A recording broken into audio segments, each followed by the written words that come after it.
கிராம பொதுமக்கள் பிரிஜிவாக்கம் மங்களகரமான குளோதி ஆண்டு மாசி திங்கள் 4ஆம் நாள் 16/4/2025 ஞாயிற்றுக்கிழமை கிருஷ்ணபட்சம் கூடிய சுபநன்னாளில் காலை 9 மணிக்கு 10:30 மணிக்குள்ளாக திருவள்ளூர் மாவட்டம் பிஜிவாக்கம் கிராமத்தில் அருள்பாலிக்கும் ஸ்ரீ சத்யநாராயண சுவாமியின் நூதன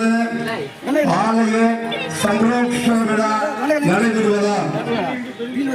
ஆன்மீக பெரியவர்களும் மெய்யன்பர்களும் மக்களும் கிராம பொதுமக்களும்